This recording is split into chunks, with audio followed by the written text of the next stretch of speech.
नमस्कार मित्रांनो, स्वागत आहे तुमच्या एका नवीन व्हिडिओमध्ये। तर आज आपण एक महत्त्वाचा कायदा बघणार आहोत ज्याचं नाव आहे भारतीय पेटंट आणि डिझाइन कायदा 1911। तर आपल्या सिलेबसमध्ये आपल्याला जे आहे तर 1911च्या पेटंट ऍक्ट विषयी विचारलेलं आहे। 1970च्या कायद्याविषयी तिथं कुठलेही मेन्शन केलेलं नाही, म्हणून हा आपण कायदा सध्या तरी तुर्तास तरी कव्हर करणार नाही आहे। जर आपल्याला वेळ भेटला तर याच्यातील काही महत्त्वाच्या तरतुदी आपण कव्हर करू, परंतु जे सिलेबसमध्ये सांगितलेले आहे ते आपण संपूर्ण कव्हर करणार आहे।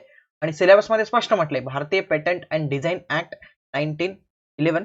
तर हा आपण कव्हर करणार आहोत। खूप मोठा ऍक्ट आहे, जवळपास याचे 30 पेजेस आहेत मराठीमध्ये। हा कायदा फार किचकट आहे, थोडा क्लिष्ट आहे, त्याला मी खूप सोप्या भाषेत बनवण्याचा प्रयत्न केलाय, पण तरी सुद्धा काही ठिकाणी तुम्हाला क्लिष्ट भाषा बघायला मिळेल, म्हणून हे लेक्चर आधी एका वेळी बघून घ्या। आणि ज्या ठिकाणी तुम्हाला वाटलं की जो घटक तुम्हाला समजत नाही, जो कलम तुम्हाला समजत नाही ना, त्याचा आधी ना इंग्लिश व्हर्जन बघून घ्या। ओके, इंग्लिश व्हर्जन बघून घ्या आणि मग त्याचा मराठी वाचा, तर तुम्हाला ते समजणार आहे। कारण की हा कायदा म्हटल्यानंतर खूप कठीण आहे, मलाच 3 दिवस लागले डिकोडिंग करायला। ऍक्च्युअली मध्ये याची ओरिजिनल मध्ये इंग्लिश व्हर्जन अवेलेबल नाही आहे, ते होतं फार जुन्या काळातलं, आणि त्याला आधी इंग्रजीमध्ये लिहिलं, मग त्याला मराठीमध्ये आता ट्रान्सलेट केलं, तर वेळ लागतो कायद्यांना डिकोड करायला, वेळ लागतो, कारण की याचा काही सोर्स नाही। बुकमध्ये राहिलं असतं डायरेक्ट मी कॉपी पेस्ट केलं असतं, पण तो पण पार्ट नाही, बुकमध्ये सुद्धा काही शब्द विचित्र देण्यात आले, म्हणून मी हा कायदा सोप्या पद्धतीने घेतलाय। सगळ्यात आधी तुम्ही काय करायचं, कायद्याचा अभ्यास करताना याची अनुक्रमणिका आहे ना 3-4 वेळा वाचून टाकायची, आणि रिव्हिजन करताना सुद्धा अनुक्रमणिका आधी वाचायची, कारण की अनुक्रमणिका मार्फत जे आहे ना तुम्हाला त्या कायद्यातील खूप साऱ्या तरतुदी समजून जातात। आणि कलम आणि तरतुदी हे काय पाठ करायची गोष्ट नाही, पण काही काही गोष्टी तुम्हाला त्याच्यात माहिती असणं आवश्यक आहे, कारण की कलमांवर सुद्धा प्रश्न येतो कायद्याच्या असं। तर तुम्ही जर बघितलं तर एकूण कलम किती आहेत, भाग किती आहेत, महत्त्वाच्या तरतुदी काय आहेत, तर हे सगळं तुम्हाला अनुक्रमणिका वाचून कळणार आहे, म्हणून तुम्हाला अनुक्रमणिका प्रामुख्याने वाचायची।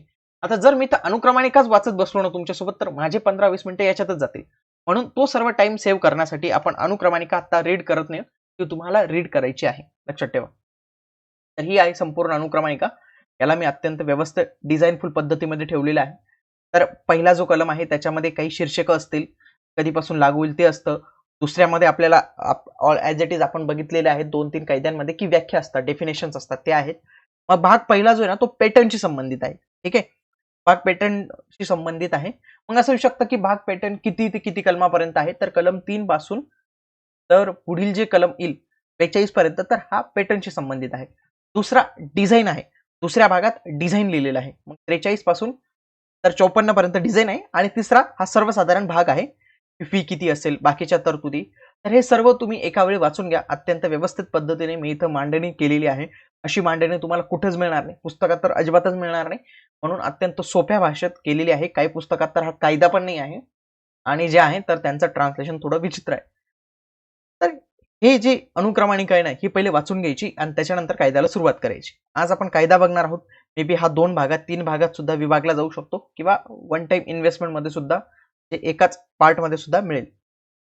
काय असतं, मोठे कायदे बनवण्याचा प्रॉब्लेम असा होतो की तो व्हिडिओ एडिटिंग मध्ये ना तो रेंडर लवकर होत नाही, म्हणजे ती कॉपी लवकर रेंडर होत नाही, म्हणून मी अवॉइड करतो एक कायदा बनवणं, मी त्याला काही पार्ट्स मध्ये डिवाइड करतो। तर आजचा हा कायदा पार्ट्स मध्ये असेल किंवा एका याच्यात तुम्हाला मिळून जाणार आहे। हा कायदा अत्यंत महत्त्वाचा आहे, तर हा व्यवस्थित पद्धतीने बघा। सुरुवात करूया आजच्या या लेक्चरला। 1911चा अधिनियम हा दुसरा आहे बघा। 1911 मध्ये ना सिरीज ऑफ ऍक्ट्स पास करण्यात आले होते लगातार। ओके, तर हा त्याच्यातला दुसऱ्या सिरीज मधला पार्ट आहे। ओके, हा दुसरा क्रमांकाचा कायदा, खूप सारे कायदे होते, तर हा दुसरा कायदा आहे। आता अन्य कायदे कोणते हे काही तुम्हाला कोणी विचारणार नाही, पण हा 1911चा दुसरा अधिनियम कायदा होता। भारताच्या गव्हर्नर जनरल यांनी काउन्सिलने हे पारित केलेलं होतं। 1 मार्च 1911 रोजी गव्हर्नर जनरलची संमती मिळाली। असं विचारलं की याला गव्हर्नर जनरलची संमती कधी मिळाली, तर हे लक्षात ठेवा 1 मार्च 1911, हे तुम्हाला पाठ ठेवायचं। आविष्कार, आविष्कार म्हणजे काय, इनोव्हेशन, लक्षात ठेवा इनोव्हेशन। आणि डिझाइन म्हणजे डिझाइन, डिझाइनसाठी काही ठिकाणी तुम्हाला रचना हा शब्द मिळेल, तर रचना म्हणजेच डिझाइन। संरक्षणाशी संबंधित कायद्यात सुधारणा करणारा कायदा, इनोव्हेशन अँड डिझाइनच्या आविष्कार आणि डिझाइनच्या संरक्षणाशी संबंधित सुधारणा करणे उचित आहे, याद्वारे खालीलप्रमाणे अधिनियमित करण्यात येते। ही हे ना ऑब्जेक्टिव्ह आहे की काय का गरजेचं आहे, कारण की यांच्या संबंधित कायद्यामध्ये सुधारणा करणं गरजेचं होतं, म्हणून हा कायदा लागू करण्यात येत आहे। ही याचे फ्रंट पेजवर ही माहिती होती। आता आपण कलमांना सुरुवात करूया। ओके, प्रॉपर एक एक कलम व्यवस्थित पद्धतीने डिटेल मध्ये बघूया आपण। तर कलम पहिलं मध्ये काय, काही शीर्षक आहेत, विस्तार कुठपर्यंत असेल आणि प्रारंभ। तर या कायद्याला काय म्हटलं जाईल? भारतीय पेटंट अँड डिझाईन कायदा 1911 असं म्हटलं जाईल. याचा विस्तार संपूर्ण ब्रिटिश भारतापर्यंत असेल. मग त्यावेळी ब्रिटिश भारत हा वेगळा होता बरं का. म्हणजे आजचा तुम्ही इंडिया समजताना तर तो इंडिया नव्हता. मग त्याच्यामध्ये पाकिस्तानचा एरिया होता, हा बांगलादेशचा एरिया होता आणि म्यानमारचा पण एरिया होता. ओके. मग याच्यामध्ये ब्रिटिश बलुचिस्तान पण असेल, संथाल परगणा हा पण एरिया असेल. संथाल परगणा हा पण म्हणजे काही वेगळा एरिया करण्यात आलेला होता. ब्रिटिश बलुचिस्तान तर हा पाकिस्तानचा भाग आहे. ओके. आज पाकिस्तानचा भाग आहे बलुचिस्तान, ज्याची इराण सोबत बॉर्डर लागते. ओके. म्हणजे संपूर्ण ब्रिटिश भारत त्यावेळी जो होता तेव्हा. म्यानमार 1935 ला वेगळं झालं, तर म्यानमार सुद्धा आधी ब्रिटिश भारताचा पार्ट होता, म्हणून हे म्यानमारला सुद्धा लागू होतो. बांगलादेशला पण लागू होतो, पाकिस्तानला पण लागू होतो आणि भारताला पण हा कायदा लागू होतो. हा कायदा कधी लागू होईल असं स्पष्ट म्हटलंय की जानेवारी 1912च्या पहिल्या दिवशी, जो काही पहिली तारीख असेल ना जानेवारी 1912ची, ओके, जो पहिला दिवस असेल, म्हणजे तुम्ही असं समजू शकतात 1 जानेवारी 1912 ला हा कायदा लागू होईल. कधी पारित झाला? 1911 ला. पण लागू कधी होईल? 1 जानेवारी 1912 पासून, पहिल्या दिवशी. म्हणजेच काय? 1 जानेवारी 1912 पासून हा कायदा लागू झाला. गव्हर्नरची संमती कधी भेटली? लक्षात ठेवा, 1 मार्च 1911. हे छोट्या छोट्या गोष्टींवर प्रश्न येतो आणि आपण ते मिस करून जातो. ठीक आहे. पुढे जाऊया. तुम्हाला समजलं शीर्षक, विस्तार आणि प्रारंभ या गोष्टी समजल्या. व्याख्या आता बघूया. व्याख्यामध्ये जास्त काही महत्वाचं नाही. ऍडव्होकेट जनरल म्हणजे काय? की सरकारी वकील असतो. इथं वस्तू बघा, काहींनी ना इथं लेख म्हटलेले बघा, काही पुस्तकात काही ठिकाणी तुम्हाला आता लेख मिळेल. इंग्रजी वर्ड काय तुम्हाला सांगतो, इंग्रजी वर्ड आहे आर्टिकल. आर्टिकल म्हणजे याला म्हणतात, समजा पुस्तक न्यूजपेपर मध्ये येतं त्याला आर्टिकल्स म्हणतो आपण. तर हा आर्टिकल म्हणजे हा लेख नाही आहे. काही ठिकाणी आर्टिकल म्हणजे कलम असतं. ओके, आपण नाही आर्टिकल 21 म्हणजे कलम 21. तर इथं आर्टिकल म्हणजे काय म्हणता येईल, इथं वस्तू किंवा पदार्थ म्हटला येईल. पण हा सॉलिड याच्यामध्ये वापरली जाणारी संस्था आहे, संज्ञा आहे ही, म्हणून आपण वस्तू असं नाव देऊया. ओके, याचं प्रॉपर मराठी वर्ड तर माझ्याकडे नाही, म्हणून मी याला वस्तू असं नाव दिलेलं आहे आर्टिकलला, जे सगळ्यात जवळचं आहे. लेख वगैरे असे काही नाव येणार नाही बरं का, हे अत्यंत चुकीचं ट्रान्सलेशन आहे. तर वस्तू म्हणजे आर्टिकल. डिझाईनच्या स्वरूपात वस्तू म्हणजे कुठलीही वस्तू, कुठलाही पदार्थ कृत्रिम किंवा नैसर्गिक असेल, अंशतः कृत्रिम असेल, अंशतः नैसर्गिक असू शकतो. नियंत्रक कोण असणार आहे? या कायद्या अंतर्गत नियुक्त केलेले पेटंट अँड डिझाईनचे नियंत्रक. कॉपीराइट का असणार आहे? ज्या वर्गात डिझाईन नोंदणीकृत आहे त्या वर्गातील कोणत्याही वस्तूला डिझाईन लागू करण्याचा अनन्य अधिकार, म्हणजे हा एक प्रकारे अधिकार आहे. डिझाईन म्हणजे काहीतरी रचना. ओके, हे ना एका वेळी सगळ्यांनी वाचून घ्यायचं व्यवस्थित. हे काही एवढं विशेष नाही, याच्यावर काही इतके प्रश्न येणार नाही आहे. जिल्हा न्यायालय याचा अर्थ नागरी प्रक्रिया संहिता 1908 द्वारे अभिव्यक्तीला नियुक्त केलेला. उच्च न्यायालयामध्ये फौजदारी कायदा 1898 द्वारे युरोपियन ब्रिटिश विषयावरील कारवाईच्या संदर्भात अभिव्यक्तीला नियुक्त केलेला अर्थ. शोध, इथं शोध म्हणजे सर्च नाही बरं का, इनोव्हेशन. इनोव्हेशन इनोव्हेशन काहीतरी नाविन्यपूर्ण शोध, हा इथं अर्थ होतो. कायदेशीर प्रतिनिधी म्हणजेच असं समजू शकतात की ही वस्तू आहे आणि त्या वस्तूचा कोणी मालक नाही, तर ही दुसऱ्याला सांभाळायला दिली तर तो तिचा कायदेशीर प्रतिनिधी झाला. उत्पादन म्हणजे काहीतरी प्रोडक्शन. पेटंट म्हणजे पेटंट धारक म्हणजे ज्याच्याकडे पेटंट आहे त्याला पेटंट धारक असं म्हणतात. विहित म्हणजे काय? प्रिस्क्राइब, या कायद्यामध्ये लिहिलेली. मूळ, नवीन व मूळ रचनेचा मालक म्हणजे ज्यांनी सर्वप्रथम ती वस्तू तयार केली ना, तर त्याला मूळ रचनेचा मालक म्हटलं जाईल. सुरुवात करूया. इथून महत्वाचं सुरू होणार आहे. हे तर टाइमपास होता ही गोष्ट पूर्णपणे, पण इथून लेक्चर महत्वाचं सुरू होणार आहे, म्हणून अत्यंत कॉन्सन्ट्रेशनने ऐका हा पार्ट. ओके, भाग पहिला हा पेटंटची डील करतो. मग त्याच्यामध्ये काही भागांमध्ये ना हे विभागण्यात आले. जसं तुम्ही पॉलिटीमध्ये बघतात ना की कलम 1 ते 3 याच्याशी संबंधित आहे, 3 ते 5 याच्याशी संबंधित आहे. ओके, तर हे काय आपण भाग पाडलेले. ओके, आपण काही क्रायटेरिया, याच्यामध्ये काय असेल, याच्यामध्ये जेवढे पण कलम असतील ते एका स्पेसिफिक गोष्टीविषयी निगडीत असतील. म्हणजे संघ आणि त्यांचे प्रदेश असेल किंवा नागरिकत्वाविषयी तरतुदी असेल, या एका आपल्याला कलमामध्ये बघायला मिळतात. जसं 5 ते 10 मध्ये हे असेल, 1 ते 4 मध्ये संघ आणि त्यांचे प्रदेश असतील. ठीक आहे, समजलं तुम्हाला? म्हणजे काय की हे आपल्याला काय समजलं की हे कलम आहे, पण हे कलम कशाशी निगडीत आहे, तर याचा एक स्पेसिफिक पार्ट आहे. त्याच पद्धतीने हा एक पहिला भाग आहे आणि या भागात सगळे पेटंटची रिलेटेड गोष्टी आहेत. याच्यामध्ये सुद्धा सब पार्ट आहे. पहिला पार्ट आहे की पेटंट साठी अर्ज आणि अनुदान. याच्यामध्ये सगळ्यात आधी तपशील. तपशीलला विनिर्देश असा पण शब्द मी कुठेतरी वापरलेला आहे. ओके, तर तो ऍक्च्युअली पुरा गुगल ट्रान्सलेटचा वर्ड आहे, पण तुम्ही तपशील हा शब्द सुद्धा म्हणू शकतात त्याला. पेटंटसाठी कोणत्याही व्यक्तीकडून अर्ज केला जाऊ शकतो. कुठल्याही व्यक्तीकडून, मग तो ब्रिटिश असो किंवा नसो, म्हणजे इंडियन असला तरी चालेल, एकटा पण चालेल किंवा पार्टनरशिपमध्ये असेल तरी करू शकतात. पण जर तुम्हाला अर्ज करायचा असेल तर जो प्रिस्क्राईब फॉर्मॅट आहे, जो नमुना आहे, विहित नमुना आहे, त्याच्यातच तुम्हाला करावा लागेल आणि तो तुम्हाला पेटंट कार्यालयात देणं गरजेचं आहे. ठीक आहे. शिवाय या अर्जात अशी घोषणा करायची आहे की तुम्हीच ही जी गोष्ट सांगतायत, ही काही नवीन गोष्ट तुम्ही शोधून काढली, त्याचेच तुम्ही खरे मालक आहात, पहिले शोध करता आहात. ठीक आहे, समजलं तुम्हाला?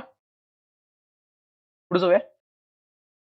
खरा आणि पहिला शोधकर्ता अर्जाचा पक्ष नसतो, त्या अर्जात त्याच्या नावाने निवेदन असणे आवश्यक आहे. म्हणजे काय की तुम्ही शोधलेला आहे, मग तुम्हीच तिथं जाऊन अर्ज केला असं काही गरज नाही, फक्त त्या अर्जात तुमचं नाव असलं पाहिजे की कोणी शोधलाय, की XYZ या व्यक्तीने शोधलेला आहे. याच्यासाठी आम्ही हे पेटंट फाईल करतो आहे. पुढे तपशील, कलम 4 तपशील. इथे ना अर्ज प्रक्रिया आहे. इथं कलम 3 मध्ये ना अर्ज आहे. ओके, कलम 3 मध्ये अर्ज आहे. तर हे एवढं थोडंसं मी तुम्हाला PDF जेव्हा पाठवेल ना तेव्हा ही दुरुस्त करून पाठवेल. तर कलम 3 मध्ये अर्ज हे गोष्टी दिलेल्या आहे.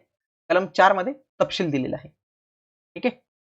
तपशिलात विशेषतः शोधाचे स्वरूप, म्हणजे इनोव्हेशन जे काही घेतलेलं तुम्ही काहीतरी शोध लावलाय त्याचे स्वरूप, ते कशा प्रकारे करायचे आहे, त्याचे वर्णन कसे करायचे याचे निश्चित करणे आवश्यक आहे.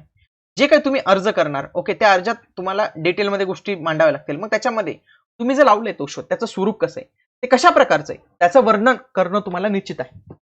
ओके. त्याच्यानंतर जर नियंत्रकाला वाटेल की ही गोष्ट समजतच नाही कोणाला, मग त्याच्यासाठी तो काय म्हणत, तुम्ही काहीतरी त्याचं ड्रॉइंग पण काढा, काहीतरी डिझाईन पण काढा. ठीक आहे. आणि प्रत्येक तपशिलाची सुरुवात एका शीर्षकापासून झाली पाहिजे आणि शेवट त्याचा एका विशिष्ट विधानाने झाला पाहिजे. जर कोणत्याही प्रकरणात नियंत्रकाचा असा विचार असेल की एखाद्या अर्जाला शोध दर्शवणाऱ्या त्या कोणत्याही गोष्टीचे मॉडेल किंवा नमुना किंवा शोध तयार करण्याचा आरोप आहे, तर आवश्यक असलेले असे मॉडेल किंवा नमुना अर्ज स्वीकृतीपूर्वी सादर केले जाईल, परंतु मॉडेल नमुना तपशिलाचा भाग असल्याचे मानले जाणार नाही. ओके, म्हणजे त्यांनी पेटंट फाईल करताना काहीतरी मॉडेल दिलं तर ते मॉडेल त्या तपशिलाचा भाग मानला जाणार नाही, लक्षात ठेवा. पुढे जाऊया. अर्जावरील कारवाई. नियंत्रक जो असेल, जो कंट्रोलर असेल, तो प्रत्येक अर्जाची छाननी करेल, प्रत्येक अर्जाची छाननी करेल आणि त्याच्या जर लक्षात आलं की खालील गोष्टी त्याच्या लक्षात आल्या की एक, जे काही इनोव्हेशन आहे त्याचे स्वरूप योग्य रीतीने केलेले नाही, अर्ज तपशील रेखाचित्रे विहित पद्धतीने दिलेले नाही, एकापेक्षा जास्त आविष्कारांशी संबंधित नाहीत, शीर्षक शोधाचा विषय पुरेसा नाही, दाव्याचे विधान पुरेसे नाही, शोध परिभाषित नाही, वर्णन केल्याप्रमाणे दावा केल्यानुसार शोध हा प्रथम दर्शनी नवीन उत्पादन किंवा सुधारणा नाही. म्हणजे त्याने असं दाखवलं, म्हणजे आपलंच कॉन्टेंट कॉपी केलं आणि ते दाखवलं, तर असं दिसलं ना की हे ऑलरेडी कॉन्टेंट पडलेलं आहे, तर हे काही प्रथम दर्शनी नवीन काही दिसत नाही. तर अशा वेळी जे नियंत्रक आहे तर तो निर्देश दिले जातील तेव्हा आवश्यकतेने पालन केले जाते आणि तेव्हापासूनची तारीख असेल. तो अर्ज स्वीकारण्यास नकार देऊ शकतो जर त्याला पुढील या सर्व गोष्टी आढळल्या ना की आविष्काराचे स्वरूप व्यवस्थित नाही आहे, अर्जामध्ये तपशील व्यवस्थित दिलेली नाही आहे, टायटल व्यवस्थित दिलेली नाही आहे, त्याच्यानंतर स्टेटमेंट व्यवस्थित दिलेली नाही आहे आणि जी वस्तू त्याने सादर केली ती मुळात नवीन नाहीच आहे, ती सगळ्यांना ज्ञात आहे. ओके, तर त्याच्यासाठी तो अर्ज जे आहे तर तो बाद केला जाऊ शकतो, तो अर्जाला स्वीकृती देण्यापासून जे आहे मनाई करू शकतो. पण जर समजा असा जर नकार त्याने दिला, नियंत्रकाने दिला, तर याच्या विरुद्ध, या निर्णयाविरुद्ध तुम्ही गव्हर्नर इन काउन्सिलकडे अपील करू शकतात, गव्हर्नर इन काउन्सिलकडे अपील करू शकतात. पुढे, कोणत्याही पेटंटच्या वैधतेची हमी देण्यासाठी या कलमाद्वारे आवश्यक असलेल्या तपासण्या कोणत्याही प्रकारे आयोजित केल्या जाणार नाहीत आणि गव्हर्नर इन जनरल काउन्सिल किंवा कोणत्याही अधिकाराद्वारे अशी तपासणी किंवा त्यावरील कोणतीही कारवाई कोणत्याही कारणास्तव त्याच्या संबंधात उत्तरदायित्व घेतले जाणार नाही. जोपर्यंत अर्ज केल्याच्या तारखेपासून 12 महिन्याच्या आत हा अर्ज स्वीकारला जात नाही तोपर्यंत अर्ज हा निरर्थक असेल. परंतु अर्ज स्वीकारण्याआधी मुदतवाढीचा अर्ज केला असेल तर नियंत्रक विहित शुल्क भरल्यानंतर अर्ज केलेल्या मर्यादेपर्यंत मुदतवाढ देईल, परंतु ही मुदत 3 महिन्यांपेक्षा जास्त नसेल. हे जे काही असताना 3 महिने, हे 12 महिने, हे ना अत्यंत महत्त्वाचे असतात बघा. याच्यावर सगळ्यात जास्त प्रश्न होतो की किती महिन्यांची मुदतवाढ भेटेल, तर इथं लक्षात ठेवा 3 महिने. ओके, इथं कधीपर्यंत स्वीकारण्याची अट आहे, 12 महिने आत करला जात नाही. पुढे बघूया. कलम 6 काय सांगतं, अर्ज स्वीकृतीबाबत जाहिरात. अर्ज स्वीकारल्यानंतर नियंत्रक अर्जदाराला त्याची सूचना देईल आणि स्वीकृतीची जाहिरात करेल. अर्ज आणि रेखाचित्रांसह तपशील सार्वजनिक तपासणीसाठी खुला करेल, की त्या दिवशी याला मंजुरी भेटेल. त्या दिवशी जो कंट्रोलर असेल तर तो अर्जदाराला सांगेल की तुमचं मंजूर झालेलं आहे, आणि त्याच्यानंतर सगळ्यांना सांगेल की तिथे आधी नोटीस बोर्ड असायची, तर त्या नोटीस बोर्डवर लावलं जाईल की ही जी आहे तर ते पेटंट मंजूर झालेलं आहे या विषयाच्या संदर्भात. मग सगळ्यांना माहिती पडेल की अरे असं पण पेटंट मंजूर झालेलं आहे. कलम 7, अर्ज स्वीकृत्यावर आविष्काराचा वापर. जिथे एखाद्या शोधाच्या संदर्भात पेटंटसाठी अर्ज केला आहे तेथे अर्ज करण्याची तारीख आणि अशा पेटंटवर शिक्कामोर्तब करण्याच्या तारखेच्या दरम्यानच्या कालावधीत शोधाचा कोणताही वापर किंवा प्रकाशन हे शोधासाठी मंजूर केलेल्या पेटंटवर दावा करणार नाही. परंतु अर्जदाराला जोपर्यंत शोधासाठी पेटंट मंजूर केले जात नाही तोपर्यंत उल्लंघनासाठी कोणतीही कारवाई सुरू करण्याचा हक्क असणार नाही. समजा मी आज 1 जूनला हा पेटंट फाईल केला आणि मला भेटली 1 डिसेंबर 2022 ला मंजुरी. ओके, तर या दरम्यान मंजूर केलेल्या पेटंटसाठी जर कोणी उल्लंघन केलं असेल तर त्याच्या विरोधात कुठलीही कारवाई मला सुरू करता येणार नाही या कालावधी दरम्यानची. समजलं तुम्हाला? पुढे जाऊया आपण. कलम 8, पेटंट सील करण्यापूर्वी चौकशी. म्हणजेच पेटंटवर शिक्कामोर्तब, कधी कधी सीलचा अर्थ इथं शिक्कामोर्तब पण येतो बरं का. शिक्कामोर्तब अर्ज स्वीकृतीनंतर किंवा पेटंटवर शिक्कामोर्तब करण्यापूर्वी नियंत्रकाला जर योग्य वाटत असेल किंवा काउन्सिलमधील गव्हर्नर जनरलने तसे निर्देश दिले असेल चौकशीसाठी तपशील संदर्भित करावे आणि त्याला योग्य वाटेल अशा व्यक्तीस तो अहवाल द्यावा. ओके, पुढे पेटंट देण्यास विरोध. कलम 9 काय सांगतं? पेटंट देण्यास विरोध. कोणतीही व्यक्ती विहित शुल्क भरल्यानंतर, दिलेले शुल्क भरल्यानंतर अर्ज स्वीकृतीच्या तारखेपासून 3 महिन्याच्या आत केव्हाही, हे लक्षात ठेवा का, 3 महिने तारीख लक्षात ठेवा, 3 महिन्यांच्या आत पेटंट कार्यालयात खालीलपैकी कोणत्याही कारणास्तव पेटंट देण्यास विरोध दर्शवण्याची नोटीस देऊ शकतो. समजा अर्ज स्वीकृत झाला, एखाद्याला समजलं की अरे पेनचं एखाद्याला पेटंट भेटले, तर त्याच्या विरोधात त्यांना काही तक्रार करायची असेल तर पेटंट भेटल्याच्या जाहिरातीपासून 3 महिन्याच्या आत केव्हाही, ओके, केव्हाही ते करू शकतात. मग विरोध दर्शवण्याची नोटीस देऊ शकतात. कधी, कोणत्या कारणांसाठी, तर ते खाली कारण दिलेले आहेत. 1, अर्जदाराने त्यांच्याकडून किंवा ज्याचा तो कायदेशीर प्रतिनिधी आहे किंवा नियुक्त केलाय अशा व्यक्तींकडून शोध घेतलाय, म्हणजेच शोध दुसऱ्याच व्यक्तीने लावलाय आणि त्याने पेटंट फाईल करून दुसरा. या शोधाचा दावा ब्रिटिश भारतात दाखल केलेल्या कोणत्याही तपशिलात करण्यात आले आहे जो पेटंटच्या आधीच्या तारखेचा आहे असेल किंवा ज्याच्या अनुदानास विरोध असेल. म्हणजेच ज्याला पेटंट फाईल करण्यास विरोध आहे ऑलरेडी त्या गोष्टींसाठी, किंवा तो ऑलरेडी ब्रिटिश भारतात त्याचं पेटंट कुठेतरी फाईल झालेला आहे, तो त्या शोधाचे स्वरूप किंवा ज्या पद्धतीने करायचे त्याचे पुरेसे योग्य वर्णन केले जात नाही आणि तपशिलात निश्चित केले जात नाही. तेच शोध ब्रिटिश भारताच्या कोणत्याही भागात सार्वजनिक पद्धतीने वापरला गेला आहे आणि ब्रिटिश भारताच्या कोणत्याही भागात सार्वजनिकपणे ओळखला जातो, म्हणजे ऑलरेडी त्याचा यूज सुरू आहे आणि ऑलरेडी लोक त्याला ओळखतात, तर अशा वेळी त्याला पेटंट फाईल देण्यास विरोध करू शकतो या कारणांद्वारे. पुढे, जेथे अशी नोटीस दिली जाते तेथे नियंत्रक अर्जदाराला विरोधाची नोटीस देईल आणि 3 महिन्याच्या समाप्तीनंतर अर्जदार विरोधकाचे म्हणणे ऐकल्यावर सुनावणी घेण्याची इच्छा असल्यास खटल्याचा निर्णय घेईल. नियंत्रकाचा निर्णय गव्हर्निंग काउन्सिलकडे अपील करण्याच्या अधीन असेल. नियंत्रक जो पण निर्णय घेईल त्याला तुम्ही गव्हर्नर इन काउन्सिलकडे तुम्ही अपील करू शकता. पुढचं कलम 10, पेटंटचे अनुदान व शिक्कामोर्तब. जर विरोध नसेल, म्हणजे विरोध नसेल आणि विरोध असेल, समजा विरोध असेल, जर निश्चिती पेटंट देण्याच्या बाजूने असेल तर निर्णय पेटंट देण्याच्या बाजूने असेल तर विहित शुल्क भरल्यानंतर अशा अटींच्या अधीन राहून पेटंट मंजूर केले जाईल जसे गव्हर्नर इन जनरलला योग्य वाटेल. अर्जदाराला किंवा अर्जदारांना संयुक्त अर्ज करण्याच्या बाबतीत किंवा नियंत्रक पेटंट कार्यालयाच्या शिक्क्याने पेटंट सील केले जाईल. जर समजा एखाद्या गोष्टीवर विरोध असेल किंवा विरोध नसेल आणि जर गव्हर्नर इन काउन्सिलला किंवा नियंत्रकाला वाटणं की हो पेटंट देणं गरजेचं आहे तर विहित शुल्क भरल्यानंतर अटींच्या अधीन राहून ते अर्जदाराला पेटंट देऊ शकतात. पेटंट शक्य तितक्या लवकर शिक्कामोर्तब केले जाईल आणि अर्ज केल्याच्या तारखेपासून 18 महिन्याच्या समाप्तीनंतर नाही. म्हणजेच अर्ज केल्याच्या तारीखपासून 18 महिन्याच्या समाप्तीपर्यंत त्याच्या आतच लवकरात लवकर त्याच्यावर शिक्कामोर्तब करायचा आहे. जर ते 18 महिन्याच्या समाप्तीनंतर नाही, जर ते जेथे नियंत्रकाने अर्ज स्वीकारल्या जाण्याची मुदत वाढ देण्याची परवानगी दिली असेल तेव्हा पेटंटच्या सीलसाठी या 18 महिन्यानंतर आणखी 4 महिन्यांची मुदत वाढ देण्यात येईल. म्हणजे कंट्रोलरने ऑलरेडी अर्ज स्वीकारले जाण्याची मुदत वाढ देण्याची परवानगी दिली असेल त्यावेळी पेटंटच्या सीलसाठी 18 महिन्यानंतर आणखी 4 महिन्याची मुदतवाढ दिली जाणार आहे. पुढे जेथे काउन्सिलमधील गव्हर्नर जनरलकडे अपील करून किंवा कलम 8 अंतर्गत संदर्भाद्वारे किंवा पेटंट देण्यास मंजूर करण्यास विरोध केल्यामुळे सील देण्यास उशीर होतो अशा वेळी नियंत्रक निर्देश देऊ शकतात आणि अशा वेळी पेटंटवर शिक्कामोर्तब केले जाऊ शकते. क जेथे मुदत संपण्यापूर्वी मृत्यू झालेल्या अर्जदाराच्या कायदेशीर प्रतिनिधीला पेटंट दिले जाते. म्हणजे काय होतं, समजा XYZ व्यक्ती आहे, तो मेला आणि त्याच्या नावाने पेटंट होतं, पण तो ना एक व्यक्ती नियुक्त करून जातो की मेरे बाद ये सब पेटंट इसका होगा, तर त्याला आपण कायदेशीर प्रतिनिधी म्हणतो. जिथे मुदत संपण्यापूर्वी म्हणजे पेटंटची मुदत संपण्यापूर्वी, इथं काय म्हटलंय, पेटंटची जी काही तुम्ही ती 18 महिन्याचं म्हटलंय ना, तर त्याच्या मुदत संपण्यापूर्वी जर अर्जदाराच्या कायदेशीर प्रतिनिधीला पेटंट दिले जाते, अन्यथा पेटंट सील करण्याची परवानगी दिली जाईल.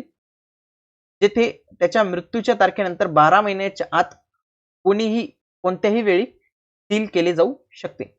ओके, कोणत्याही वेळी त्याच्यावर शिक्कामोर्तब केला जाऊ शकतो आणि हे त्यावेळी कायदेशीर प्रतिनिधीला ते मिळणार आहे. पुढे जेथे अर्जदारांनी कोणते शुल्क भरण्यास दुर्लक्ष केले किंवा अपयशी ठरल्यामुळे या कलमाद्वारे परवानगी दिलेल्या कालावधीत पेटंटवर शिक्कामोर्तब केले जाऊ शकत नाही, तेव्हा विहित शुल्क भरल्यानंतर आणि विहित अटींचे पालन केल्यावर तो कालावधी विहित केल्या जाणाऱ्या मर्यादेपर्यंत वाढवला जाऊ शकतो. म्हणजे जर त्याने समजा 100 रुपये सांगितले, त्याने फी भरलीच नाही किंवा तो अपयशी ठरला, तर त्यावेळी त्याच्यावर शिक्कामोर्तब केला जाणार नाही आणि जर त्याने नंतर भरलं अटींच्या अधीन राहून, तर त्याला काहीतरी कालमर्यादा वाढवण्यात येईल. पेटंटची तारीख हे लक्षात ठेवा बरं का.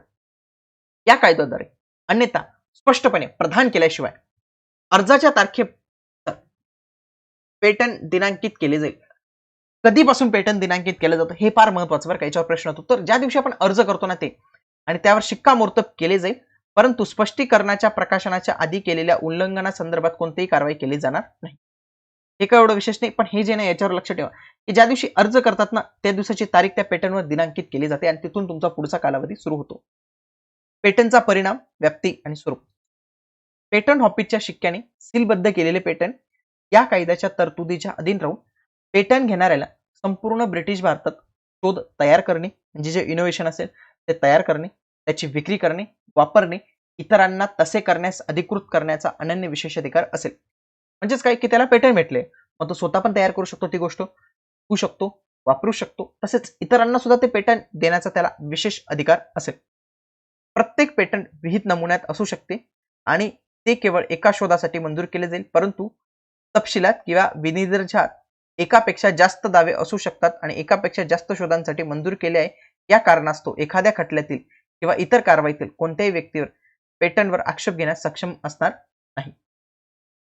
पुढे पेटंटसाठी फसवे अर्ज. खऱ्या आणि पहिल्या शोधकाला किंवा त्याच्या कायदेशीर प्रतिनिधीला किंवा नेमून दिलेल्या पेटंटला त्याच्या फसवणुकीच्या अर्जाद्वारे आणि किंवा त्यावर मिळालेल्या संरक्षणाद्वारे किंवा संरक्षणाच्या कालावधीत त्या फसव्या अर्जानंतरच्या शोधाच्या कोणत्याही वापराद्वारे या प्रकाशनाद्वारे अवैध ठरवले जाणार नाही. जिथे फसवणुकीच्या कारणास्तव किंवा इतर कोणत्याही कारणास्तव पेटंट रद्द केले असेल, म्हणजे काहीतरी खोटा अर्ज करून केलं असेल, आधारावर पेटंट रद्द केले असेल, तेव्हा नियंत्रक खरा शोधक किंवा त्याच्या कायदेशीर प्रतिनिधीच्या अर्जावर किंवा या कायद्यातील तरतुदीनुसार नियुक्त केलेल्या त्याला पेटंटच्या बदल्यात पेटंट देऊ शकतो आणि त्याच तारखेस तो पात्र असलेल्या रद्द केलेल्या पेटंटमध्ये समाविष्ट असलेल्या कोणत्याही शोधासाठी पेटंटच्या बदल्यात आणि समान तारीख धारण करू शकतो, परंतु जेव्हा असे पेटंट मंजूर केले गेले तेव्हा वास्तविक तारीख पूर्वी वचनबद्ध झालेल्या पेटंटच्या उल्लंघनासाठी कुठलाही खटला आणला जाणार नाही. पुढे पेटंटची मुदत. प्रत्येक पेटंट त्याच्या कालावधीत मर्यादित असलेली संस्था, अन्यथा या कायद्याने स्पष्टपणे प्रदान केल्याशिवाय त्याच्या तारखेपासून 14 वर्ष असेल.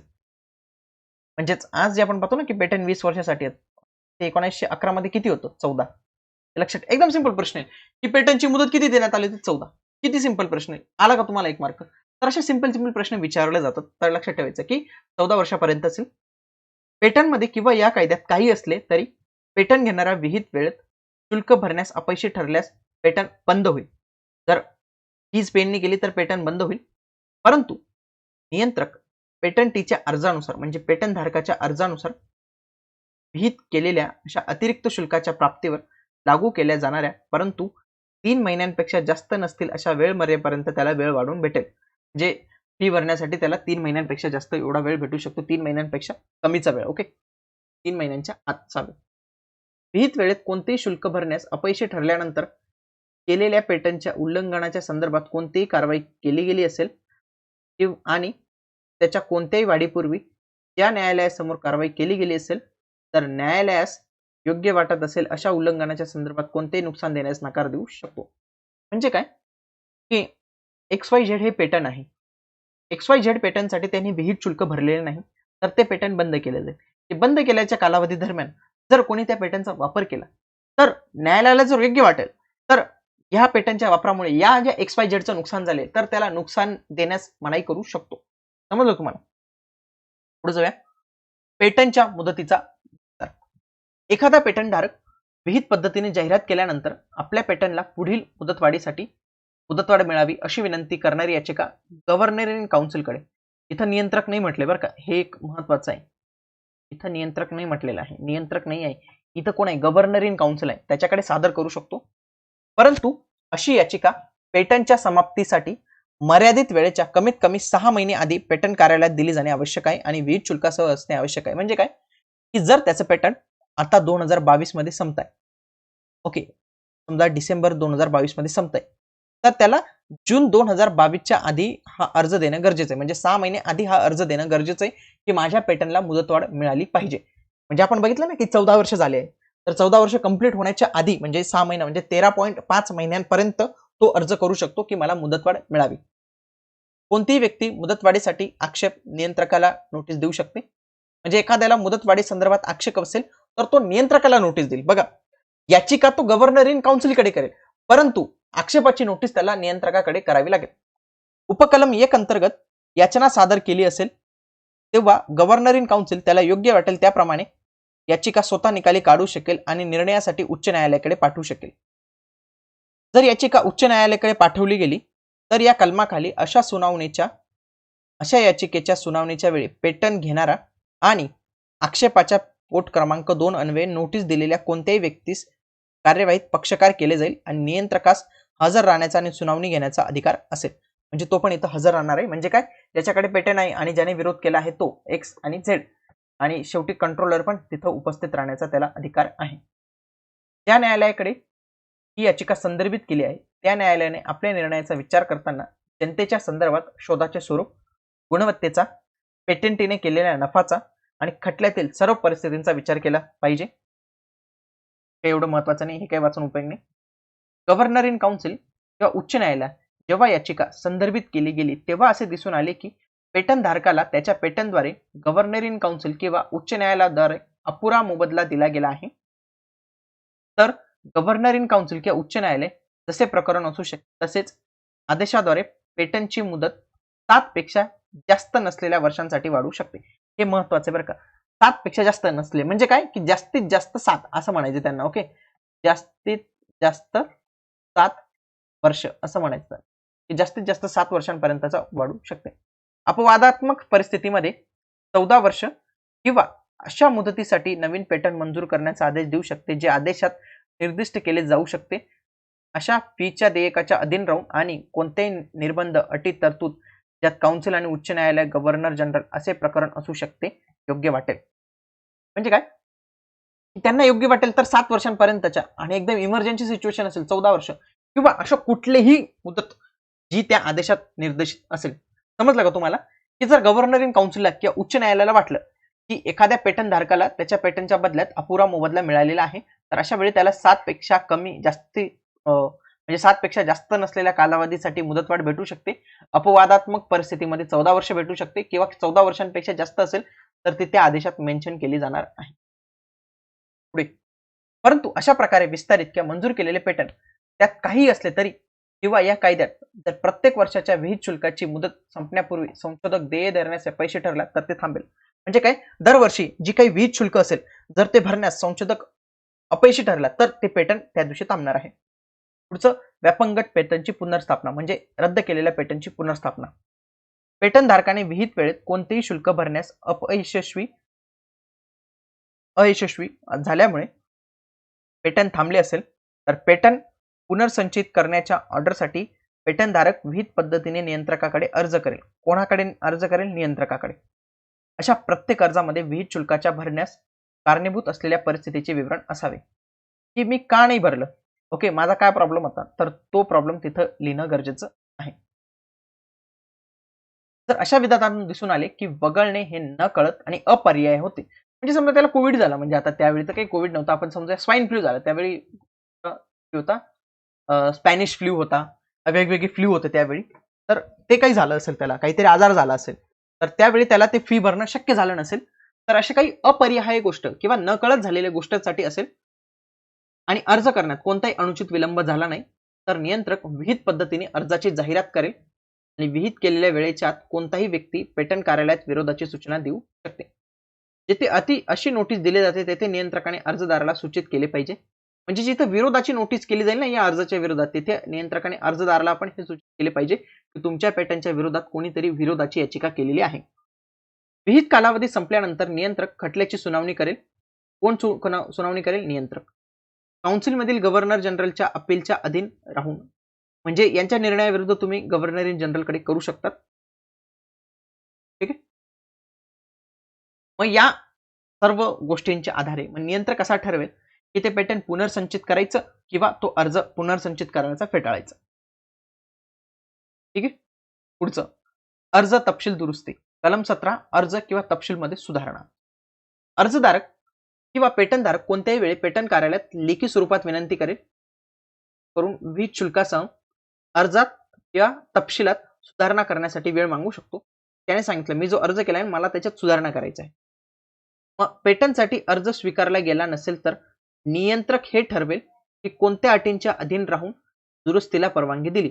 जर अर्ज स्वीकारला नाही आहे पण त्याच्या आधीच त्यांनी सांगितलं की आमच्याकडनं काहीतरी मिस्टेक झाली ते आम्हाला सुधारायचं, इतर कोणत्याही बाबतीत विनंती आणि प्रस्तावित दुरुस्तीचे स्वरूप विहित पद्धतीने जाहीर केले जाईल आणि पहिल्या जाहिरातीपासून 3 महिन्याच्या आत कोणतेही व्यक्ती पेटंट कार्यालयात दुरुस्तीच्या विरोधाची नोटीस देऊ शकते. म्हणजे याच्यात काही दुरुस्ती केली त्याच्या विरोधात 3 महिन्याच्या आत दुरुस्तीच्या विरोधाची नोटीस देऊ शकते.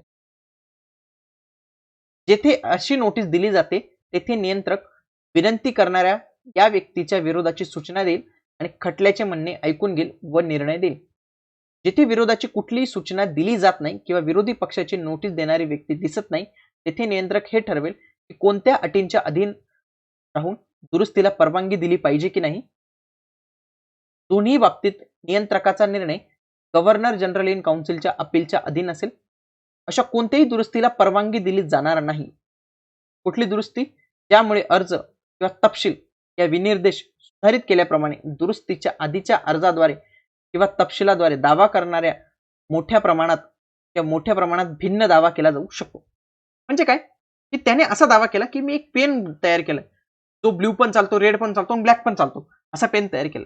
पण त्याने असे काही सुधारणा केल्या तो काय म्हणतो आता माझा पेन जे सगळे हजारो रंग चालतो, कुठलाही रंग तुम्ही तयार करा, कुठलाही रंग चालतो. म्हणजे काय एक मोठ्या प्रमाणात बदल झाला. जर अशा मोठ्या प्रमाणात बदल होणारी सुधारणा असेल तर त्या सुधारणेला मान्यता दिली जाऊ शकत नाही. आलं लक्षात तुमचं. पुढे जाऊया आपण. फसवणुकीची घटना वगळता दुरुस्तीला अनुमती देण्याच्या पक्षाच्या अधिकाराबद्दल सुधारणा करण्याची वेळ निर्णायक असेल. दुरुस्तीची जाहिरात विहित पद्धतीने दिली जाईल आणि सर्व न्यायालयामध्ये आणि सर्व हेतूंसाठी अर्जाचा आणि तपशिलाचा एक भाग मानले जाईल. पुढे पेटंट रद्द करण्यासाठी, उल्लंघनासाठी किंवा न्यायालयासमोर कारवाई करण्यासाठी कुठलाही खटला प्रलंबित असताना जोपर्यंत हे कलम लागू होणार नाही तोपर्यंत. कलम 18 न्यायालयाद्वारे तपशिलाची दुरुस्ती. पेटंटचे उल्लंघन करण्यासाठी कोणत्याही खटल्यात किंवा पेटंट रद्द करण्यासाठी कोर्टासमोर कार्यवाही करण्यासाठी आदेशाद्वारे पेटंटधारकाला अशा प्रकारे अस्वीकरणाद्वारे त्याच्या तपशिलामध्ये सुधारणा करण्याची परमिशन दिली जाऊ शकते. म्हणजे इथं न्यायालयाद्वारे तपशिलामध्ये दुरुस्ती केली जाऊ शकते, एवढं लक्षात ठेवायचं फक्त. या कलमामध्ये काय म्हटले की न्यायालयाद्वारे तुम्ही तपशिलात दुरुस्ती करू शकतात, परंतु कुठल्याही दुरुस्तीला परवानगी दिली जाणार नाही ज्याच्यामुळे कोणीतरी मोठा बदल होणार आहे. ठीक आहे. पुढे जाऊ आपण. नुकसान भरपाईवर निर्बंध. जेथे अस्वीकरण, दुरुस्ती, स्पष्टीकरणाद्वारे काहीतरी दुरुस्ती करण्यास परवानगी देण्यात आली आहे तेथे कोणत्याही खटल्यात दुरुस्ती, स्पष्टीकरणापूर्वी शोधाच्या वापराच्या संदर्भात कोणत्याही खटल्यात कोणतेही नुकसान दिले जाणार नाही. जोपर्यंत पेटंटीने आपला मूळ दावा चांगल्या विश्वासाने, वाजवी कौशल्याने आणि ज्ञानाने तयार केला गेला आहे, हे न्यायालयाच्या समाधानासाठी सत्यापित केले नाही तोपर्यंत. पुढे पेटंटची नोंदणी. पेटंट कार्यालयात नोंदणी नावाचे म्हणजे एक रजिस्टर असेल. पेटंट कार्यालयात एक रजिस्टर असेल. त्यात काय असेल? जो काही अर्जदार असेल त्याची नावं असतील, त्याचा पत्ता असेल, काही सूचना असतील, काही प्रसारण असतील, परवाना असेल, दुरुस्ती असेल, त्याची मालमत्ता असेल, म्हणजे किती मालमत्ता, म्हणजे काय काय पेटंट त्याच्या नावावर आहेत, काय काय मुदत आहे त्यांची, या सगळ्या गोष्टी असतील, म्हणजे एक रजिस्टर असेल. या कायद्याच्या प्रारंभी अस्तित्वात असलेल्या शोधाची नोंदणी आणि रजिस्टर आणि ॲड्रेस बुकचा समावेश या कायद्याअंतर्गत पेटंटची नोंदणीचा एक भाग म्हणून केला जाईल. या कायद्याच्या आधी ज्या काही म्हणजे या 1911च्या आधी पण काहीतरी पेटंट असतील ना, काहीतरी गोष्टींसाठी रजिस्ट्रेशन, जे काही बुक असेल, जे काही रजिस्ट्रेशन असेल ते या कायद्यात समाविष्ट केले जाईल आणि या कायद्याचा भाग मानण्यात येईल. ठीक आहे. पेटंटचे रजिस्टर हे कायद्याने निर्देशित केलेले आणि त्यात समाविष्ट केलेल्या अधिकृत कोणत्याही बाबींचा प्रथमदर्शनी पुरावा असेल. म्हणजे काय असेल, याच्यात जे काही मेन्शन केलेलं आहे ते तुम्ही कोर्टात ऍज अ प्रूफ म्हणून सादर करू शकतात. कोर्टात ऍज अ प्रूफ म्हणून सादर करू शकतात.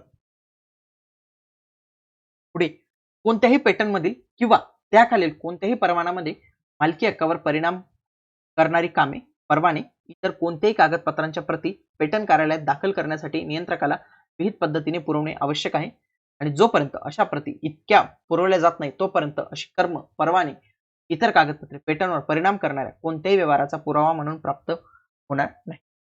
क्राऊनसाठी पेटंट. क्राऊनच्या सेवेचा कोणताही विभाग प्रशासित करणारे अधिकारी स्वतःहून किंवा त्यांचे एजंट, कंत्राटदार किंवा इतर अर्जानंतर केव्हाही क्राऊनच्या सेवेसाठी शोधाचा वापर करू शकतात. म्हणजेच काय की जे पेटंट लागलेले आहे ते क्राऊनसाठी असेल, म्हणजे राजासाठी असेल, म्हणजेच म्हणू शकतात देशासाठी असेल किंवा राजासाठी असेल तर ते या शोधाचा वापर करू शकतात क्राऊनसाठी. समजलं तुम्हाला? पुढे जाऊया आपण. अनिवार्य परवाने रद्द करणे. बघा दोन पद्धतीचे काय असतात लायसन्स असतात बघा. एक असतात कंपल्सरी लायसनिंग आणि एक असतात व्हॉलंटरी लायसनिंग. आता याच्यात फरक असतो थोडंसं तुम्हाला मी ब्रीफ मध्ये सांगतो की कंपल्सरी लायसनिंग आणि व्हॉलंटरी लायसनिंग मध्ये काय फरक असतो. समजा हा कंपल्सरी लायसनिंग आणि व्हॉलंटरी. मी तुम्हाला एक उदाहरण देतो. समजा एक टाटा कंपनी आहे. टाटा कंपनीने काहीतरी इलेक्ट्रिकल कार तयार केली, समजा टेस्ला कार तयार केली. टेस्ला कार तयार जाऊ समजा तुम्हाला ज्वलंत उदाहरण देतो कोविड-19 वॅक्सिन. समजा कोविड-19 ची वॅक्सिन तयार केली, एका कंपनीने कोविड-19 ची वॅक्सिन तयार केली. आता ही कोविड-19 जी वॅक्सिन तयार केलेली आहे तर याचं लायसन्स समजा ऑक्सफर्ड युनिव्हर्सिटीने एक वॅक्सिन तयार केली होती जी आपल्याच्या पुण्याच्या इन्स्टिट्यूट जे आता सिरम इन्स्टिट्यूट त्याला दिली.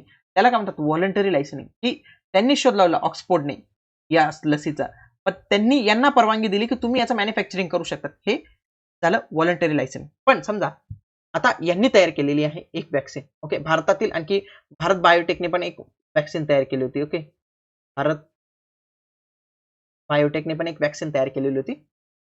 तर या वॅक्सिनचं गव्हर्नमेंटला वाटतं की अरे इतके लोक मरतायत आणि हे वॅक्सिनचं व्यवस्थित पद्धतीने प्रोडक्शन पण नाही करते आणि यांची वॅक्सिन पण 20,000ला एक ठेवली आहे यांनी. ओके, आणि सरकारला पण हे परवडत नाही आहे. सरकार अशा वेळी काय करेल, सरकार किंवा कंट्रोलर कंपल्सरी लायसनिंग करेल की हे लायसन्स ना बाकीच्यांना डायरेक्ट वाटून देईल, हे घ्या आणि तुम्ही पुढील 5 वर्षासाठी डायरेक्ट याचं मॅन्युफॅक्चरिंग करा. काही नाही पेटंट वगैरे काही नाही, तुम्ही डायरेक्ट मॅन्युफॅक्चरिंग करा. याला काय म्हणतात कंपल्सरी लायसनिंग, अनिवार्य लायसन्स म्हणतात त्याला. की जिथे केंद्र सरकार आणि हा अधिकार केंद्र सरकारला असतो. ओके, केंद्र सरकार सार्वजनिक हितासाठी पेटंट तोडून पेटंट दुसऱ्याला जे वापरायला येतं तेव्हा त्याला अनिवार्य परवाना असं आपण म्हणतो. समजलं तुम्हाला? पुढे जाऊया आपण. या कायद्यातील तरतुदी बघूया. कलम 22 मध्ये म्हटले अनिवार्य परवाने आणि रद्द करणे. इच्छुक असणारी कोणती व्यक्ती गव्हर्नर जनरल इन काउन्सिलकडे एक याचिका सादर करू शकते जी विहित शुल्कासह पेटंट कार्यालयात दिली जाईल. पेटंटच्या शोधाच्या संदर्भात वाजवी गरजा पूर्ण झाल्या नाहीत असा आरोप करून आणि अनिवार्य परवाना मंजूर करण्यासाठी किंवा पर्यायाने पेटंट रद्द करण्यासाठी प्रार्थना करू शकते. म्हणजेच काय की एखादी व्यक्ती जाईल गव्हर्नर इन काउन्सिलकडे की सांगेल कोविड फार वाढलेला आहे आणि या कंपनीचं पेटंट हे जे आहे तर ते रद्द केलं पाहिजे किंवा याला अनिवार्य लायसन्स केलं पाहिजे. काउन्सिलमधील गव्हर्नर जनरल या याचिकेचा विचार करेल आणि जर पक्षकार आपापसात सामंजस्यासाठी आले नाही तर काउन्सिलमधील गव्हर्नर जनरल त्याला योग्य वाटेल त्याप्रमाणे एकतर स्वतःची याचिका निकाली काढू शकतो किंवा निर्णयासाठी उच्च न्यायालयाकडे पाठवू शकतो. म्हणजे स्वतःच निर्णय देऊ शकतो किंवा तो हायकोर्टकडे हे मॅटर रेफर करून देणार आहे. कलम 15च्या पोट कलम 4च्या तरतुदी त्या कलमाखालील न्यायालयाच्या संदर्भात अनुसरण करण्याची प्रक्रिया विहित करणे या कलमाखाली न्यायालयाने दिलेल्या संदर्भाच्या बाबतीत लागू होतील. काही विशेष नाही, सोडून द्यायच्या अशा गोष्टी ना त्या तुम्ही प्रिंट काढल्यावर या पहिले डिलीट करायचे. मी फक्त काय सगळा कायदा मला ट्रान्सलेट करायचा होता म्हणून टाकलेला आहे आणि याच्यावर काही प्रश्न विचारले जाणार नाही. जर काउन्सिल मधील गव्हर्नर जनरलचे मत असेल किंवा जिथे उपकलम 2 अन्वये उच्च न्यायालयाचा संदर्भ दिला गेला असेल तर न्यायालयाला असे आढळले की पेटंट केलेल्या शोधाच्या संदर्भात जनतेच्या वाजवी गरजा पूर्ण झाल्या नाहीत तर पेटंट धारकाला काउन्सिल किंवा उच्च न्यायालय गव्हर्नर जनरल सारख्या अटींवर परवाने देण्याचा आदेश देऊ शकतो, जसे प्रकरण असेल तसे. म्हणजे काय, आणि त्याच्यानंतर जर जनतेच्या गरजा आणखी पूर्ण होत नसेल तर ते पेटंटच रद्द केलं जाईल कायमच. म्हणजे आजार खूप वाढतोय आणि अजूनही ते पेटंट कोणाला दिलं जात नाही आहे तर त्यावेळी ते पेटंट रद्द केलं जाऊ शकतं किंवा ते अनिवार्य लायसनिंग करून बाकीच्या कंपन्यांना यूज साठी आणलं जाऊ शकतो. परंतु पेटंटच्या तारखेपासून 4 वर्ष पूर्ण होण्यापूर्वी किंवा पेटंट धारकाने त्याच्या चुकीसाठी समाधानकारक कारणे दिली तर रद्द करण्याचा आदेश दिला जाणार नाही. म्हणजे याने जर प्रूफ करून दाखवलं ज्याचा आपण लायसन्स ब्रेक करतो त्याने जर प्रूफ करून दाखवलं की मी जे करतोय ना ते योग्य आहे, कारण की माझा जो ही जी कोविड-19ची वॅक्सिन आहे तर ही बनवण्यासाठी मी 1 लाख करोड रुपये खर्च केलाय आणि जर मी याला 20,000 रुपयाला विकलं तर माझे येणारे 10 वर्षात ही रक्कम वसूल होणार आहे. ओके, मग त्याला जेव्हा समजेल गव्हर्नर काउन्सिलला की हा बरोबर आहे आणि त्याचं असं म्हणणं आहे की हे 1 लाख कोटी आणि हे बाकीचे पैसे आल्यावर मी काय करतो, जे नवीन व्हेरियंट आले ना कोविडचे तर त्यांच्यावर पुन्हा वॅक्सिन बनवतो, म्हणजे या पैशांचा मी इथं फायदा करतो. अशा वेळी काउन्सिलला समजलं की नाही याचा जो निर्णय आहे ना तो समाधानकारक आहे तर अशा वेळी तो रद्द करण्याचा आदेश दिला जाऊ शकत नाही. लक्षात ठेवा. पुढे या कलमाच्या हेतूसाठी जनतेच्या वाजवी क्षमतेच्या गरजा पूर्ण झाल्या नाहीत असे मानले जाणार नाही. खालील पद्धतीने पेटंट धारकाच्या चुकीमुळे जर पेटंट प्राप्त वस्तूची पुरेशा प्रमाणात निर्मिती करणे आणि वाजवी अटींवर पुरवठा करणे किंवा कोणताही भाग त्याच्या कार्यक्षम कामकाजासाठी आवश्यक आहेत किंवा पेटंट प्रक्रिया पुरेशा प्रमाणात चालू ठेवणे, वाजवी अटींवर परवाना देणे, कोणत्याही विद्यमान व्यापार उद्योग किंवा ब्रिटिश भारतातील कोणताही नवीन व्यापार उद्योगाची स्थापना करणे हे यापैकी पूर्वग्रह दूषित नसेल, म्हणजे जाणून बुणून नसेल. बघा, पूर्वग्रह दूषित म्हणजे काही जाणून बुणून नसेल किंवा पेटंट केलेल्या वस्तूची किंवा पेटंट प्रक्रियेद्वारे तयार केलेल्या वस्तूची मागणी वाजवी प्रमाणात पूर्ण केली जात नाही या कारणास्तव याला जनतेच्या वाजवी क्षमतेच्या गरजा पूर्ण झाल्याने या डेफिनेशन मध्ये आणलं जाणार नाही. म्हणजे काय की असं सांगितलं की या कंपनीने तर दिवसाला 100 पेन प्रोड्यूस करायला पाहिजे, ही तर फक्त 50च पेन प्रोड्यूस करते. म्हणजे काय की जे काही प्रोडक्शन असेल बाकीच्या गोष्टी असतील तर त्या जनतेच्या वाजवी गरजा पूर्ण झाल्याने या संज्ञेच्या अधिरेखित येणार नाही. ब्रिटिश भारतातील कोणताही व्यापार किंवा उद्योग हा कायदा सुरू होण्यापूर्वी किंवा नंतर पेटंट केलेल्या वस्तूची खरेदी भाड्याने घेणे किंवा वापर करणे किंवा पेटंट केलेल्या प्रक्रियेचा वापर किंवा कार्य करण्यासाठी पेटंटधारकाने जोडलेल्या अटीमुळे अन्यायामुळे पूर्वग्रह दूषित असेल. 6वं काय सांगतो, काउन्सिलमध्ये गव्हर्नर जनरलला किंवा उच्च न्यायालयाला आदेश ज्याने या कलमासाठी कोणताही परवाना मंजूर करण्याचे निर्देश दिले आहेत ते अंमलबजावणीच्या इतर कोणत्याही पद्धतीबद्दल पूर्वग्रह न बाळगता जणू काही ते परवाना प्रदान करणाऱ्या करारामध्ये अंतर्भूत केले आहे आणि कारवाईतील पक्षांमध्ये केले गेले अशा पद्धतीचे कार्य करेल. पुढे आपण बघूया कलम 23 ब्रिटिश भारताबाहेर पेटंट रद्द करणे. या कायद्यान्वये मंजूर केलेल्या पेटंटच्या तारखेनंतर 4 वर्षांपेक्षा कमी कालावधीनंतर कोणत्याही वेळी कोणत्याही व्यक्ती पेटंट रद्द करण्यासाठी काउन्सिल इन जनरलकडे अर्ज करू शकते, कारण पेटंट केलेली वस्तू प्रक्रिया केवळ मूळतः ब्रिटिश भारताबाहेर तयार केली गेली आहे आणि चालवली जाते. म्हणजे जी काही पेटंट केलेली वस्तू आहे ती ऑलरेडी ब्रिटिश भारतात तयार केली गेलेली आणि तिथे ती वापरली पण जाते, चालवली पण जाते. दुसरं, गव्हर्नर इन काउन्सिल अर्जावर विचार करतील आणि चौकशीनंतर समाधानी असल्यास 1. त्यात असलेले आरोप योग्य आहेत. अर्जदार ब्रिटिश भारतात पेटंट केलेल्या वस्तू आणि प्रक्रिया तयार करण्यासाठी किंवा पुढे नेण्यासाठी तयार आहे आणि त्यात स्थितीत आहे. पेटंट धारक वाजवी अटींवर परवाना देण्यास नकार देतो. मग या कलमातील तरतुदींच्या अधीन राहून जोपर्यंत पेटंट प्राप्त व्यक्तीने हे सिद्ध केले नाही की पेटंट केलेली वस्तू प्रक्रिया ब्रिटिश भारतात पुरेशा प्रमाणात तयार केली गेली आहे आणि चालू आहे किंवा वस्तू आणि प्रक्रिया इतकी तयार का केली जात नाही किंवा चालवली जात नाही याचे समाधानकारक कारणे देत नाही तोपर्यंत काउन्सिलमधील गव्हर्नर जनरल एकतर पेटंट रद्द करण्याचा आदेश देऊ शकते आणि हा आदेश एकदम ताबडतोब पण असू शकतो. आणि दुसरा ब, आदेशात नमूद केलेल्या इतक्या वाजवी कालावधीनंतर जोपर्यंत दरम्यानच्या काळात पेटंट केलेली वस्तू प्रक्रिया ब्रिटिश भारतात पुरेशा प्रमाणात तयार केली जाते किंवा चालू ठेवली जाते हे त्याच्या समाधानासाठी दर्शवले जात नाही.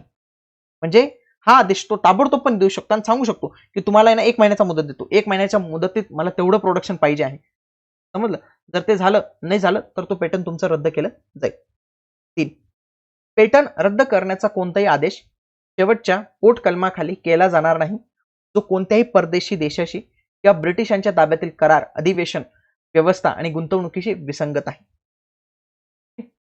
4, काउन्सिलमधील गव्हर्नर जनरल पेटंटीच्या अर्जावर पोर्ट कलम 2 च्या खंड 2 अंतर्गत कोणत्याही आदेशातील मर्यादित कालावधी वाढवू शकतो. असा कालावधी 2 वर्षांपेक्षा जास्त असू शकत नाही. लक्षात ठेवा, जो काही आदेश असेल त्याचा आदेश 2 वर्षांपेक्षा जास्त असू शकत नाही, जसे की तो नंतरच्या आदेशात निर्दिष्ट केला जाऊ शकतो. पुढे 24 आहे, आत्मसमर्पण केलेले पेटंट रद्द करण्याचा नियंत्रकाचा अधिकार. एक पेटंट घेणारा कोणत्याही वेळी नियंत्रकाला विहित पद्धतीने नोटीस देऊन त्याचे पेटंट सादर करण्याची ऑफर देऊ शकतो आणि नियंत्रक जर ऑफरची सूचना दिल्यानंतर आणि ऐकण्याची इच्छा असताना सर्व पक्षाची सूचना घेतल्यानंतर त्याला योग्य वाटेल ऑफर स्वीकारू शकतो आणि त्यानंतर पेटंट रद्द करण्याचा आदेश देऊ शकतो. सार्वजनिक कारणास्तव पेटंट रद्द करणे. गव्हर्नर इन जनरल काउन्सिल भारताच्या राजपत्रातील अधिसूचनेद्वारे म्हणजे ऑफिशियल गॅजेटेडद्वारे पेटंट किंवा ज्या पद्धतीने ते वापरले जाते ते राज्याशी विसंगत किंवा सामान्य जनतेसाठी पूर्वग्रह दूषित असल्याचे जाहीर केल्यास पेटंट रद्द केल्याचे मानले जाईल. म्हणजे ते सार्वजनिक हिताचे नाही आहे. ओके, आणि राज्याला त्याची गरज आहे, राज्याशी थोडंसं विसंगत आहे, या कारणास्तव ते पेटंट रद्द केलं जाऊ शकतं.